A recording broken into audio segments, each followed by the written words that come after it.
Hello friends, welcome back to my YouTube channel. आइए साथियों, आज हम देखेंगे जो उत्तर प्रदेश से रिलेटेड एग्ज़ाम है, जैसे कि यूपीपीएससी हो गया, पीसीएस का एग्ज़ाम है, और हमारा कि यूपीएसआई है, यूपी ट्रिपल एससी है, यूपी बीएड है। इस तरह के जितने भी उत्तर प्रदेश से रिलेटेड एग्ज़ाम हैं, उन एग्ज़ाम्स के लिए ये वीडियो बहुत ही ज़्यादा इंपॉर्टेंट है, जिसमें हम उत्तर प्रदेश से रिलेटेड वहाँ का इतिहास, वहाँ की जो संस्कृति है, उसके बारे में पूरी सारे टॉपिक वाइज आपको बताएंगे वो क्या क्या हैं।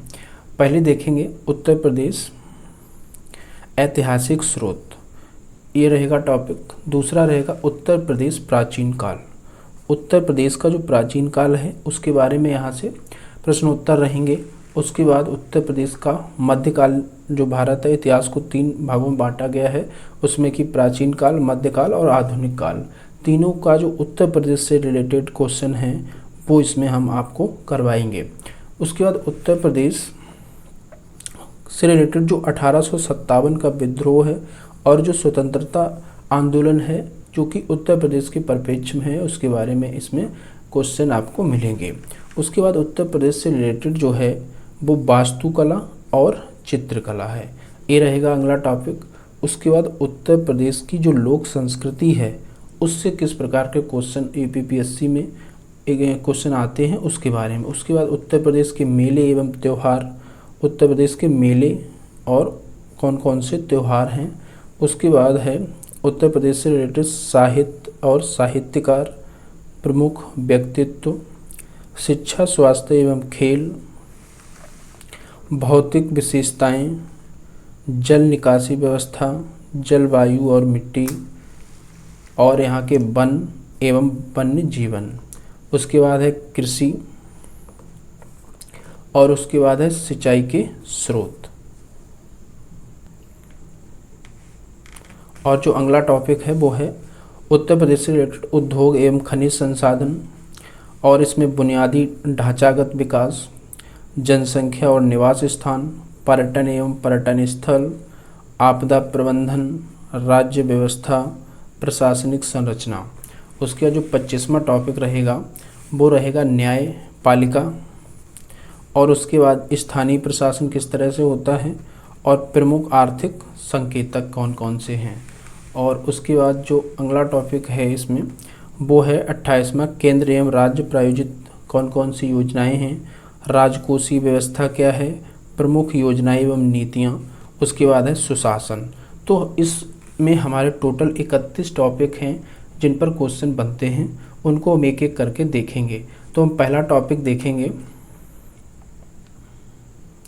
पहला टॉपिक है हमारा उत्तर प्रदेश ऐतिहासिक स्रोत। इसमें जो क्वेश्चन बनेंगे उन्हें हम एक एक करके देखेंगे। तो इसमें पहला क्वेश्चन है वो है अभिलेखों के, पहला क्वेश्चन देखेंगे दोस्तों, अभिलेखों के संदर्भ में निम्नलिखित कथनों पर विचार कीजिए। पहला क्या कथन है, किसी ठोस सतह पर कोई भी लेखन अभिलेख कहलाता है। पहला कथन ये है, यह इतिहास के पुनर्निर्माण के सर्वाधिक महत्वपूर्ण स्रोत हैं। उपयुक्त में से कौन सा कथन सही है। तो इसमें केवल एक, केवल दो, एक और दो, दोनों, इनमें से कोई नहीं। तो अभिलेख जो होते हैं वो किसी ठोस सतह पर जो लिखा जाता है उसे कहते हैं अभिलेख। तो ये वाला हमारा सही हो गया। दूसरा, इतिहास के पुनर्निर्माण के सर्वाधिक महत्वपूर्ण स्रोत हैं। तो ये बहुत ज़्यादा महत्वपूर्ण है जो प्राचीन इतिहास है उसके लिए, तो ये भी हमारा सही हो जाएगा। तो यहाँ से इसका जो आंसर होगा वो होगा सी, एक और दो, दोनों। अब इसका एक्सप्लेनेशन देखेंगे। इसका एक्सप्लेनेशन बहुत ज़रूरी है क्योंकि यहाँ से अगर दूसरा क्वेश्चन बनेगा तो हमारा ये एक्सप्लेनेशन भी हमें काम आएगा। तो इसमें क्या है कि अभिलेख इतिहास के पुनर्निर्माण, विशेषकर प्रारंभिक भारत के राजनीतिक इतिहास के पुनर्निर्माण के लिए सर्वाधिक मूल्यवान स्रोत हैं। उसके बाद क्या, यह ऐतिहासिक महत्व के सामाजिक, आर्थिक, धार्मिक, सांस्कृतिक परिवेश को समझने में भी हमारी क्या करते हैं, मदद करते हैं। ऐतिहासिक साक्ष्य के तौर पर साहित्यिक स्रोतों से अधिक विश्वसनीय भी होते हैं क्योंकि ये साहित्यिक स्रोत होते हैं, और ये क्या है, अभिलेख हैं, तो इनसे ज़्यादा ये महत्वपूर्ण होते हैं। अभिलेख किसी ठोस सतह, उदाहरण के लिए मोहरों पर या ताम्रपत्र पर या मंदिर की दीवारों पर, धातुओं पर, लकड़ी के पट्टों पर या कब्र के स्मारक पत्थरों या खम्भों पर या चट्टानों की सतहों पर, ईंटों, मूर्तियों आदि पर भी लेखन अभिलेख कहलाता है। तो अभिलेख कहाँ कहाँ किया जाता है उसके बारे में दिया गया है। यह एक पाठ्य लेख होता है और जो कि साहित्यिक शैली के साक्ष्य के काफ़ी करीब होता है और साथ ही पुरातात्विक स्थलाकृति भी है जो उस समय की भौतिक सांस्कृतिक का हिस्सा होता है। अभिलेख पूरे ऐतिहासिक समय में विश्वव्यापी रहे हैं, यह भारतीय उपमहाद्वीप के संदर्भ में भी सत्य हैं। तो हमारे यहाँ पे दोनों विकल्प इस तरह से सही हो जाएंगे। उसके बाद साथियों दूसरे क्वेश्चन पे आएंगे। तो दूसरा क्वेश्चन है अभिलेखों के अध्ययन को क्या कहते हैं। तो अभिलेखों का जो अध्ययन होता है उसे हम एपिग्राफी कहते हैं, एपिग्राफी कहते हैं। तो इसका आंसर हो जाएगा ए। तो यहाँ पे क्या अभिलेखों के अध्ययन को पुरालेख शास्त्र यानी एपिग्राफी कहते हैं, इसलिए ए विकल्प इसका सही हो जाएगा। तीसरे में है अभिलेखों में प्रयुक्त लिपि और उसकी बनावट के अध्ययनों को क्या कहा जाता है। तो उसे कहते हैं पैलियोग्राफी। तो इसका सी हो जाएगा पैलियोग्राफी। उसके बाद क्वेश्चन नंबर 4 देखेंगे। क्वेश्चन नंबर 4 है 3री शताब्दी ईसा पूर्व के अशोक के अभिलेख उनके शासन के विभिन्न शासकीय वर्षों में उत्कीर्ण किए गए। तो उनमें कितनी भाषा और लिपियों का प्रयोग किया गया। जो अशोक के अभिलेख थे वो उनमें कौन सी भाषा कितनी थी और लिपि कितनी थी।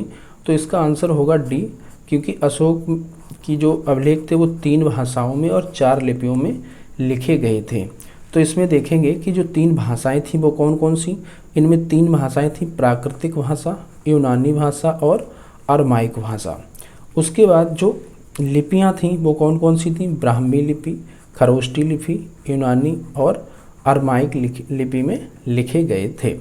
उसके बाद आएंगे 5वां जो है उसमें है सम्राट अशोक के कितने स्तंभ लेख उत्तर प्रदेश में मूलतः स्थापित थे। तो जो सम्राट अशोक हैं उनके कितने जो स्तंभ लेख हैं वो मूलतः उत्तर प्रदेश में हैं। तो इसका आंसर हो जाएगा 3 जो है वो मूलतः उत्तर प्रदेश में है। वो कौन कौन से हैं इसका एक्सप्लेनेशन देखेंगे। अशोक के निम्नलिखित स्तंभ लेख स्थित हैं। पहला कौन सा, दिल्ली मेरठ स्तंभ लेख, जो मूल रूप से उत्तर प्रदेश के मेरठ में स्थापित था, जिसे सल्तनत काल में फिरोज शाह तुगलक द्वारा दिल्ली मंगवाया गया था। ये जो दिल्ली मेरठ स्तंभ लेख था इसे फिरोज शाह तुगलक द्वारा दिल्ली मंगवाया था। वैसे ये मूल रूप से कहाँ का था, उत्तर प्रदेश का। उत्तर प्रदेश में वाराणसी बनारस के निकट सारनाथ स्तंभ लेख, अतः इसका विकल्प कितना, 20 सही हो जाए। कितने हैं, 3 हैं मूल रूप से। उसके बाद आएंगे तो इसमें 3 कौन कौन से हैं, एक तो दिल्ली मेरठ हो गया, दूसरा हो गया कौशाम्बी और तीसरा हो गया वाराणसी। तो ये 3 अभिलेख हैं। उसके बाद छठे क्वेश्चन पे आएंगे। प्रयाग प्रशस्ति लिखी गई है गद्य में, पद्य में, ए और बी दोनों में। तो प्रयाग प्रशस्ति जो है वो गद्य और पद्य दोनों में लिखी गई है। इसका आंसर हो जाएगा सी। समुद्रगुप्त के दरबारी कवि थे हर्षेण, उनके द्वारा गद्य और पद्य दोनों की जो विधि शैली होती है, गद्य और पद्य की जो शैली होती है उसे बोलते हैं चंपू शैली में रचित है। प्रयाग प्रशस्ति समुद्रगुप्त के व्यक्तित्व, उनके व्यक्तिगत गुणों, महानता और गौरवशाली पराक्रमों के बारे में एक पूर्वकालिक देवमयी वर्णन है इसमें। तो इसमें मूलतः जो है वो समुद्रगुप्त के बारे में है, क्योंकि ये उनके दरबारी कवि थे हर्षेण, उनके द्वारा लिखी गई थी चंपू शैली में। उसके बाद नेक्स्ट क्वेश्चन देखेंगे 7वां। उसमें क्या है, प्रयाग प्रशस्ति पर कितनी भाषाओं के लेख हैं। तो इसमें क्या है, कितनी भाषाएं में है, 3 भाषाओं में है। कितनी भाषाओं में, 3 में। अभिलेख 3 अलग अलग भाषाओं में हैं और 3 अलग अलग शताब्दियों से संबंधित हैं। स्तंभ की सतह पर कुछ अन्य संक्षिप्त वेद और कुछ महत्व वाले अभिलेख भी मिलते हैं। तो प्रयाग प्रशस्ति पर कितनी भाषाएं हैं, 3 भाषाएं हैं। उसके बाद अगला क्वेश्चन है 8वां। निम्नलिखित कथनों पर विचार कीजिए। प्रयाग प्रशस्ति अपने 6 शताब्दियों पूर्व तक स्तंभ पर उत्कीर्ण गई थी। ठीक है, प्रयाग प्रशस्ति लेख को जो मूलतः अशोक का है पर 3 अलग अलग शताब्दियों के लेख उत्कीर्ण हैं। तो इसमें दोनों बातें सही हैं। ये 6 शताब्दियों पूर्व एक स्तंभ पर उत्कीर्ण की गई थी और ये अशोक का मूलतः है। तो ये क्या हो जाएगा, इसका सी हो जाएगा। यह प्रशस्ति उसकी 6 शताब्दियों पूर्व एक अशोक स्तंभ पर उत्कीर्ण की गई थी और कई शताब्दियों बाद प्रयागराज लाई गई। उसके बाद विभिन्न कालों के उत्कीर्ण हैं जो कि 3 अलग अलग शताब्दियों से संबंधित हैं। स्तंभ की सतह पर कुछ अन्य बातें भी हैं। तो ये हो जाएगा यहाँ पे सी इसका आंसर। उसके बाद 9वां क्वेश्चन है, प्रयाग प्रशस्ति के संदर्भ में निम्नलिखित कथनों पर विचार कीजिए। प्राकृतिक भाषा और ब्राह्मी लिपि में अशोक का अभिलेख है। प्राकृतिक भाषा भी है और ब्राह्मी लिपि भी है, तो ये पहला सही हो जाएगा। संस्कृत भाषा और ब्राह्मी लिपि में समुद्रगुप्त की प्रयाग प्रशस्ति, तो ये समुद्रगुप्त ने भी लिखवाया था।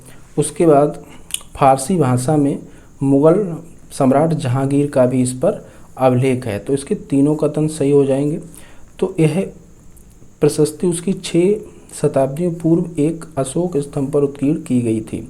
यह प्रशस्ति जो है वो 6 शताब्दियों पहले क्या हुआ था, अशोक स्तंभ पर उत्कीर्ण की गई थी और कई शताब्दियों बाद इसे कहाँ लाया गया, प्रयागराज लाया गया। इस पर विभिन्न कालों के अभिलेख उत्कीर्ण हैं, 3 शताब्दियों से संबंधित हैं, जिसमें कि स्तंभ की सतह पर कुछ अन्य संक्षिप्त विविध एवं कुछ कम महत्व वाले अभिलेख भी मिलते हैं। इस पर प्राकृतिक भाषा और ब्राह्मी लिपि में अशोक का अभिलेख भी है, प्रयाग प्रशस्ति में समुद्रगुप्त का भी है, संस्कृत भाषा में और ब्राह्मी लिपि में तथा फारसी में किसका है, मुग़ल सम्राट जहांगीर का है, जो उसके वंश की झलक प्रस्तुत करता है। तो इसमें 3 जो शासक हैं, एक तो हो गए अशोक, दूसरे हो गए समुद्रगुप्त और तीसरे हो गए जहांगीर। इन तीनों लोगों के वो अभिलेख हैं, इसलिए प्रयाग प्रशस्ति जो है बहुत ज़्यादा इम्पोर्टेंट हो जाती है। उसके बाद क्वेश्चन नंबर 10 है, प्रयाग प्रशस्ति में उल्लिखित पूर्वी दक्कन और दक्षिणी भारत में 12 शासक जिन्हें पकड़ा गया और पराजित किया गया और उन्हें नजराना देने की शर्त पर स्वतंत्र या पुनर्स्थापित किया गया, इनमें कौन कौन थे। तो इसका जो पहले राजा दे रखे हैं वो हैं कोसल का महेंद्र, देवराष्ट्र का कुबेर, कांची का विष्णुगुप्त और बेंगी का हस्तिवर्मन। तो ये चारों हैं, तो इसका आंसर हो जाएगा डी। तो इसमें कौन कौन से शासक थे 12, उन 12 के नाम देखेंगे। पूर्वी दक्कन में और दक्षिण भारत में 12 शासक जिन्हें पकड़ा गया और पराजित किया गया और फिर उन्हें नजराना देने की शर्त पर स्वतंत्र या पुनर्स्थापित किया गया। समुद्रगुप्त का वर्चस्व कांची तक पहुंचा, जहां पल्लवों को उनका आधिपत्य मानने एवं स्वीकार करने के लिए बाध्य किया गया। इन राजाओं की सूची कौन कौन सी है वो देखेंगे। सबसे पहले कौशल का महेंद्र है, फिर उसके बाद है कौरल का मंथराज या मंतराज, महाकालांतर का व्याघ्रराज, और पुष्टपुर का महेंद्र, कोट्टूर का स्वामीदत्त और एरंडेपल्ली या एंडरपल्ल का दमन, कांची का विष्णुगुप्त, बेंगी का हस्तिवर्मन, अवमुक्त का नीलराज, पलक्कड़ का उग्रसेन, देव राष्ट्र का कुबेर, कुस्थलपुरा का धनंजय। तो इसका उत्तर क्या हो जाएगा, डी सही हो जाएगा। उसके बाद जो नेक्स्ट क्वेश्चन है वो है अयोध्या। अभिलेख के संदर्भ में निम्नलिखित कथनों पर विचार कीजिए। पुष्यमित्र शुंग द्वारा करवाए गए अश्वमेध यज्ञ का उल्लेख है इसमें, तो पहला सही है। ये पुष्यमित्र शुंग द्वारा जो यज्ञ करवाया था अश्वमेध यज्ञ, उसका इसमें उल्लेख है अयोध्या अभिलेख में। यह अभिलेख संस्कृत भाषा में लिखा गया है। नहीं, इसमें कह रहा है पुष्यमित्र शुंग द्वारा करवाए गए एक अश्वमेध का है, एक का नहीं है, यहाँ पे 2 का है, तो ये वाला गलत हो जाएगा क्योंकि यहाँ पे कितने अश्वमेध यज्ञ का उल्लेख है, 2 का है। उसके बाद यह अभिलेख संस्कृत भाषा में लिखा गया, ये सही है, तो इसका आंसर हो जाएगा वो हो जाएगा बी। तो इसे देखेंगे ज़रा। इसमें कह रहा है कि धनदेव का अयोध्या अभिलेख, ये अभिलेख किसका है, धनदेव का है।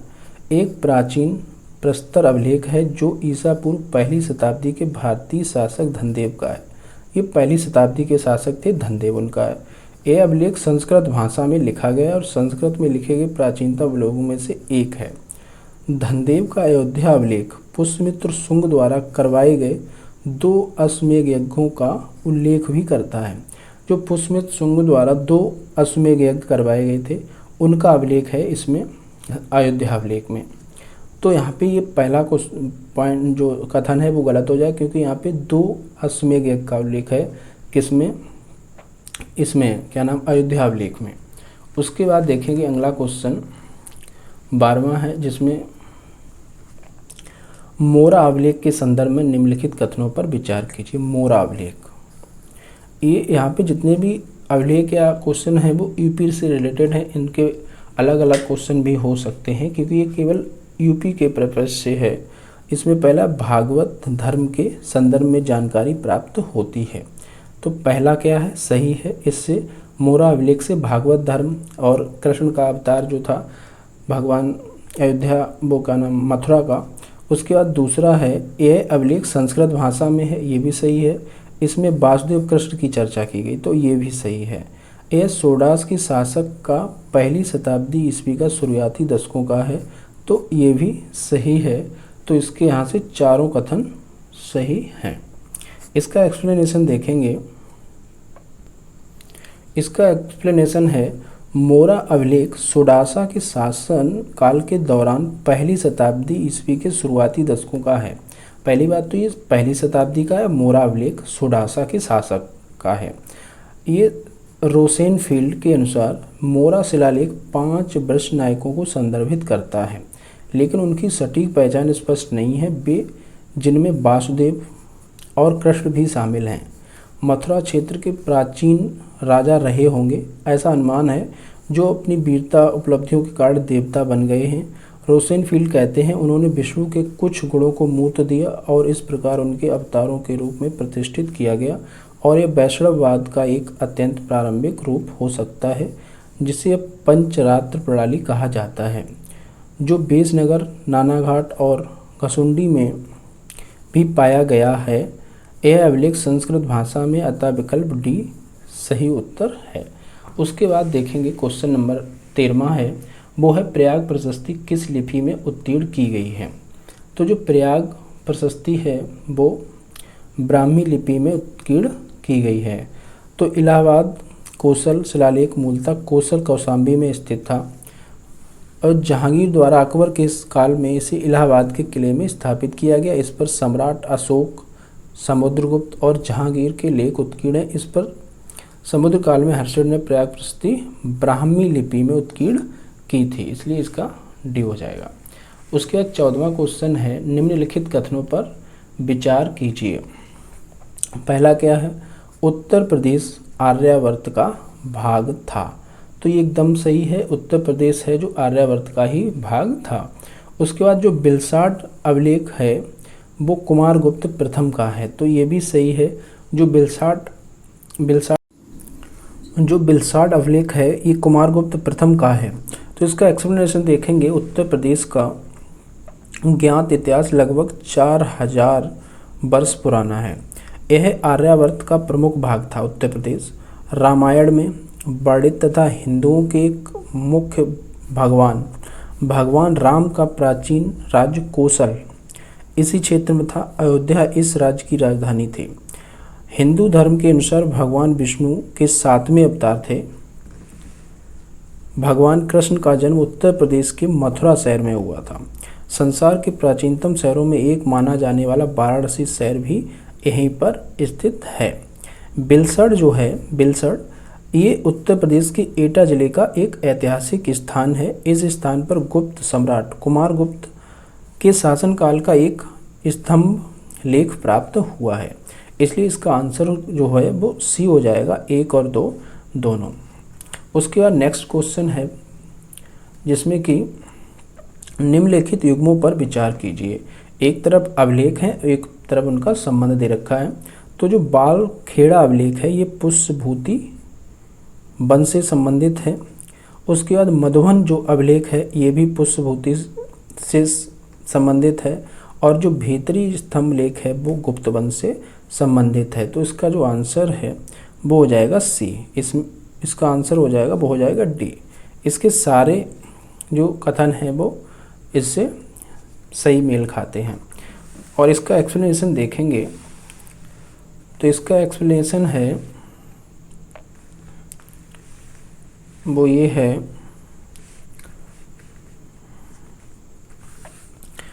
भीतरी स्तंभ लेख गुप्त वंशी शासक स्तंभगुप्त का है। जो भीतरी स्तंभ लेख है वो स्कंदगुप्त से संबंधित है। यह अभिलेख गाजीपुर जिले के सैदपुर में स्थित है। स्कंदगुप्त का जो है वो सैदपुर में स्थित है, गाजीपुर अभिलेख। यह पुष्यमित्रों और हुड़ों के गुप्त साम्राज्य पर आक्रमण का उल्लेख करता है। यह शिलालेख 19 पंक्तियों में लिखा गया, जिसकी शुरुआत स्कंदगुप्त के पूर्वजों की वंशावली से होती है। यह शिलालेख संस्कृत में लिखा गया है। बांसखेड़ा के अभिलेख शाहजहाँपुर से प्राप्त होते हैं। जो बांसखेड़ा अभिलेख है वो कहाँ से प्राप्त होता है? शाहजहाँपुर से। यह अभिलेख पुष्यभूति वंश के शासक हर्षवर्धन से संबंधित है। मधुबन अभिलेख भी मऊ जिले से संबंधित है। ये अभिलेख पुष्यभूति वंश के शासक हर्षवर्धन से संबंधित है। उसके बाद जो नेक्स्ट क्वेश्चन है वो है निम्नलिखित पर विचार कीजिए। तो पहला बिलसड़ अभिलेख, अभी इसकी चर्चा हुई थी, ये एटा जिले से संबंधित है और ये गुप्त सम्राट कुमारगुप्त के शासनकाल का स्तंभ लेख है। उसके बाद दूसरा है करमदंडा अभिलेख और तीसरा है मान कुमार अभिलेख और चौथा है गढ़वा अभिलेख। तो ये कह रहा है उपरोक्त अभिलेखों में से कौन कौन से उत्तर प्रदेश में स्थापित हैं। तो पहला बिलसड़ तो एकदम क्लियर है क्योंकि ये एटा जिले से संबंधित है। और दूसरा है करमचंदा अभिलेख। करमचंदा जो अभिलेख है ये अयोध्या में है। कहाँ पे है करमचंदा? ये अयोध्या से है। फिर तीसरा मान कुमार अभिलेख, मान कुमार अभिलेख और गढ़वा अभिलेख, ये दोनों इलाहाबाद से संबंधित हैं। तो ये सारे के सारे कहाँ हो गए? हमारे उत्तर प्रदेश से संबंधित हैं। तो इसका आंसर जो है वो डी हो जाएगा, सभी चारों अभिलेख। अगला क्वेश्चन है कि निम्नलिखित पर विचार कीजिए। इंदौर ताम्रपत्र, कहोम अभिलेख और गढ़वा अभिलेख। तो जो अभी गढ़वा अभिलेख पर हमने चर्चा की थी, जो गढ़वा अभिलेख, तो जो इसका उत्तर होगा उत्तर प्रदेश से संबंधित ये सभी अभिलेख हैं, क्योंकि जो गढ़वा अभिलेख है ये इलाहाबाद से संबंधित है। गढ़वा अभिलेख जो है वो प्रयागराज में स्थित है। और जो कहोम अभिलेख है, कहोम, ये देवरिया में स्थित है। और जो इंदौर अभिलेख है ये बुलंदशहर में स्थित है। तो ये भी उत्तर प्रदेश से ये भी तो इसका आंसर हो जाएगा डी। ये सभी अभिलेख जो हैं वो उत्तर प्रदेश से संबंधित हैं। तो इसमें क्या है, स्कंदगुप्त के उपरोक्त सभी अभिलेख उत्तर प्रदेश में स्थापित हैं, जिसमें कि इंदौर ताम्रपत्र है ये बुलंदशहर में है, और कहोम है ये देवरिया में है, और जो गढ़वा अभिलेख है ये प्रयागराज में है। उसके बाद जो 18वां क्वेश्चन है वो है पुरातात्विक स्रोतों में क्या शामिल होता है। तो पुरातात्विक जो स्रोत हैं उसमें सभी प्राचीन वस्तुएं हैं, जैसे कि अवशेष हैं, ये प्राप्त होते हैं। तो इसमें क्या है, इसका एक्सप्लेनेशन देखेंगे। पुरातात्विक स्रोत में प्राचीन वस्तुएं हो गई, अवशेष हो गए, उपकरण हो गए, सिक्के और इमारतें शामिल होती हैं, जो पुरानी सभ्यताओं की जानकारी प्रदान करती हैं। तो इसके बाद देखेंगे नेक्स्ट क्वेश्चन। नेक्स्ट क्वेश्चन है पांडुलिपियों का उपयोग इतिहास के अध्ययन में क्यों महत्वपूर्ण है। वे साहित्यिक मूल रखती हैं, वे मुद्रित दस्तावेज हैं, वे प्राचीन समय की मूल लिखित सामग्री हैं, वे चित्रात्मक सामग्री हैं। तो इसका जो सही आंसर होगा वो सी होगा, वे प्राचीन समय की मूल लिखित सामग्री हैं। तो इसका जो है एक्सप्लेनेशन है, पांडुलिपियाँ प्राचीन समय की मूल लिखित सामग्री हैं, जो उस समय की भाषाओं, संस्कृति और समाज के बारे में जानकारी देती हैं। अतः विकल्प इसका क्या होगा, सी सही होगा। उसके बाद जो 20वां क्वेश्चन है, सिक्के इमारत के अध्ययन में क्यों महत्वपूर्ण, सिक्के इतिहास के अध्ययन में क्यों महत्वपूर्ण हैं। तो वे आर्थिक मूल रखते हैं, वे प्राचीन सम्राट और राजाओं की जानकारी देते हैं, वे साहित्यिक मूल। तो इसका जो आंसर होगा वो होगा बी होगा, वे प्राचीन सम्राटों और राजाओं की जानकारी देते हैं। कैसे देते हैं, सिक्के प्राचीन सम्राटों, राजाओं और उनके शासनकाल की जानकारी देते हैं, और इनमें से उस समय की आर्थिक स्थिति, व्यापार और संस्कृति का भी पता चलता है। इसलिए बी विकल्प इसका सही हो जाएगा। उसके बाद 21 में है, कौन सा स्रोत ऐतिहासिक घटनाओं की तिथि निर्धारण में सहायक होता है। कला और चित्र, अभिलेख और शिलालेख, उपन्यास और लोकगीत। तो घटनाओं की तिथि निर्धारण में सबसे ज़्यादा जो है वो अभिलेख और शिलालेख महत्वपूर्ण हैं। तो इसका आंसर हो जाएगा बी। और बी में इसका एक्सप्लेनेशन देखेंगे, अभिलेख और शिलालेख प्राचीन समय की घटनाओं का तिथि निर्धारण में सहायक होते हैं क्योंकि इनमें तिथियों और घटनाओं का विवरण मिलता है। उसके बाद 22वां क्वेश्चन है, पुरालेखागार क्या होते हैं? ये पुस्तकालय होते हैं, संग्रहालय होते हैं, दस्तावेजों का संग्रह होते हैं या कला दीर्घा होते हैं? तो ये क्या होते हैं? संग्रहालय होते हैं। पुरालेख दस्तावेजों का संग्रह होते हैं जहाँ ऐतिहासिक दस्तावेज, पांडुलिपियाँ और रिकॉर्ड सुरक्षित रखे जाते हैं। उसके बाद नेक्स्ट क्वेश्चन है वो ये है कि साहित्यिक स्रोतों का इतिहास में उपयोग किस प्रकार होता है? मनोरंजन के लिए, साहित्य मूल्य के लिए, सामाजिक और सांस्कृतिक संदर्भ के लिए, केवल पठन के लिए? तो इसका सही आंसर है सी, सामाजिक और सांस्कृतिक संदर्भ के लिए। तो साहित्यिक स्रोत सामाजिक और सांस्कृतिक के लिए प्रदान करते हैं जिसमें उस समय के समाज की विचारधाराओं, परंपराओं की जानकारी मिलती है। उसके बाद 24 क्वेश्चन है, उत्तर प्रदेश के इतिहास का सबसे पुराना अभिलेखी स्रोत कौन सा है? तो अशोक का अभिलेख, चंद्रगुप्त मौर्य का, समुद्रगुप्त का और हर्षवर्धन का। तो इसमें सबसे प्राचीन है वो है अशोक का शिलालेख। उसके बाद 25 क्वेश्चन है, उत्तर प्रदेश का राजनैतिक, सामाजिक, आर्थिक, धार्मिक विवरण मिलता है वेद, पुराण, विदेशी यात्रियों के विवरण और ए बी सी तीनों से। तो इसका आंसर हो जाएगा डी, वेद से भी मिलता है, पुराण से, विदेशी यात्रियों के विवरण से भी मिलता है। उसके बाद 26 क्वेश्चन है वो है, प्रशस्ति का क्या अर्थ होता है? शिलालेख, तांबे की तस्तरी, जातक कथाएं, राजा की स्थिति। तो इसका डी सही हो जाएगी। जो राजा की स्थिति होता है, प्रशस्ति का मतलब ही होता है कि पत्थर पर लिखे गए राजा की प्रशंसा में शब्द। तो इसका क्या है? प्रशस्ति एक संस्कृत शब्द है जिसका अर्थ है प्रशंसा करना। इन विशेष शिलालेखों से हमें अतीत की जानकारी मिलती है, अतः विकल्प इसका डी सही होगा। तो फ्रेंड्स, हमने देखा इसका पहला टॉपिक जो है वो ऐतिहासिक पृष्ठभूमि है, उसके बारे में इसमें जानकारी थी, उससे रिलेटेड क्वेश्चन थे। अब मिलेंगे नेक्स्ट टॉपिक के साथ नेक्स्ट वीडियो में। Thanks friends.